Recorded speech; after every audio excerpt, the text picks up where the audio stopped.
Hello everybody, and welcome to another Rodgon video. Today, we're going to answer a question that every single art student and every art enthusiast will ask themselves at some point or another. How to create a good portfolio. A good portfolio, to me, is defined as a sample of work that will eventually help you get the job that you require, that you want. A job that you desire, or a position in a company that allows you to do what you want to do best. But the real question is not how do I make the ultimate portfolio? No. It's the real question is what kind of portfolio would be ideal for the job I want to go into? Let me clarify this. One portfolio. There is no jack of all trades portfolios. One portfolio will not be good for every job you apply for. Not at all. Let me give you some examples. Okay? If you're going to apply for a graphic design job, you might not want to show your animation reel or your 3D modeling skills, or texturing, or lighting, or even life drawing. No, because those examples of art, they're not relevant whatsoever to graphic design. You would probably end up showing more examples of magazine layouts, or typography, calligraphy, logo design, templates, website design, and even illustrations. I mean, most graphic designers should know how to do illustrations as well as doing all their typefacing and editing. Just as well, if you're going to go into a 3D modeling, job or an interview, you really don't need to bring in logo designs or, typography or anything like that. So you really have to concentrate on what the job that you are going to go into will require of you, and then get a decent amount of samples to be able to comply with what they need, so they can see that you are capable of doing the job. Okay, well, a little hint that I got when I was trying to develop my first portfolio was a couple things. First, try to avoid including any work that you worked on as a group in your portfolio. The reason I say this is because when you present something that was worked on as a group, it's really hard for the employer to be able to tell what you did in that project. A lot of people tend to turn in projects that were done as a group and then claim it as themselves.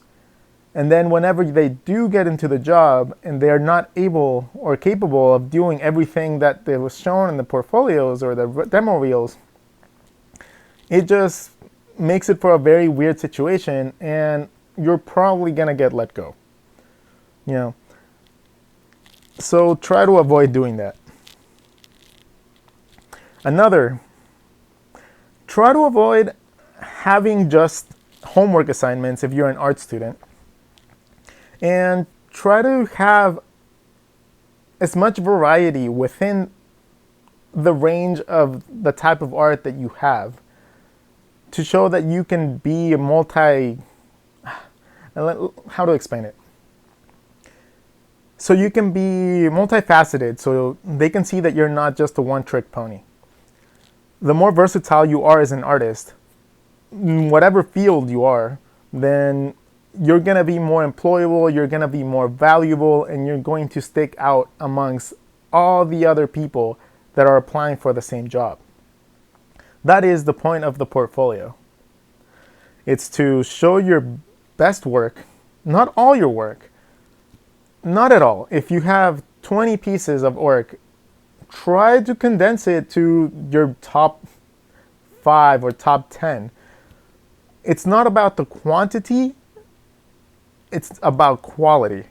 But you also have to be able to show that you can do it multiple times over. So don't go too little, but don't go overboard and put like 50 pieces of work inside of a portfolio. Just choose your best and then keep on replacing those as you keep on going, as you keep on improving, and as you keep on developing different designs. You can maybe complement it, or you can add different sections to it and go from there.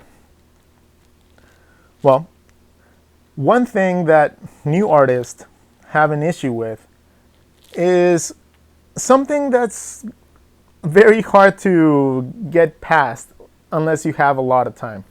And that is coming up with enough artwork to have different portfolios for different jobs. Most of the time, art students, and I was one of them, had a very limited amount of work that was presentable when I came out of college. And I still applied everywhere with my jack of all trades portfolio. And at first I was always very curious why I was not getting called back, why I wasn't getting contacted, and why other people were getting chosen over me for work. I thought my work was fairly decent, and I had very good, presentation, and my portfolio looked pretty. But all the work that was in there was not relevant to all the jobs that I was trying to get to. I was being very vague with what my abilities were. And that cost me the possibility of working in a lot of places, unfortunately. So what you gotta do as you start off, hopefully you will have enough work from the field that you are very interested in. So let's say you come out as an animation student, as I did, and your focus is 3D animation. Well, hopefully throughout your school time, you took the time outside of classwork to develop your own projects on the side so you can actually show those and have enough work to show. If your work is more illustration based, hopefully you've taken it upon yourself to work outside of your school projects to be able to show some different ranges in your art skills. And let's put it like this. If you guys are still in art school, please, very, very, very, very much please, take a lot of your time that you have free and work on as many things outside of your school projects as possible. The school projects are there to teach you how to do things. They're not there necessarily for presentation purposes outside of school. I have yet to see a person get hired with strictly student work getting shown. It's unfortunate, but you do have to put a lot of time into it, especially if you're going to go into, let's say, illustration. If you're going to go into applying for a studio or a design firm, don't show the basics. We will assume that you already know how to draw the human body. So putting life drawing into your portfolio, kind of unnecessary. Putting anatomy drawings or putting breakdowns of people's hands or anything like that is unnecessary. Think about the level of professionalism that you would expect from somebody at that place that you're working on and try to match that within your portfolio. The whole point of this is to make sure that the employer doesn't think that you're just starting. As far as they know, they should think that you are an amazing artist, somebody that already has experience. Even if you're just starting out, they should never, for a second, think that you are not capable of doing the work. And that will also show when you go in for the interview. So always be confident. Not overly confident, don't be cocky, but make sure that you have enough confidence to be able to think that your artwork is pretty good, that you can compare with everybody else, that you can compete with anybody else, and that you deserve the job over anyone else that has applied so far. That confidence, even if you don't have the best artwork, will probably get you the job. So, I mean, this is going to be a short video. There is a little bit, I mean, this information is pretty concise and pretty short. I'm not going to go into what you need for each individual portfolio, but any of you guys can ask me individually or just go to my Instagram and, ask me questions. I tend to try to answer as many people as I can. And if I have the knowledge to be able to tell you guys what you guys should be including in your portfolio, I will be more than happy to.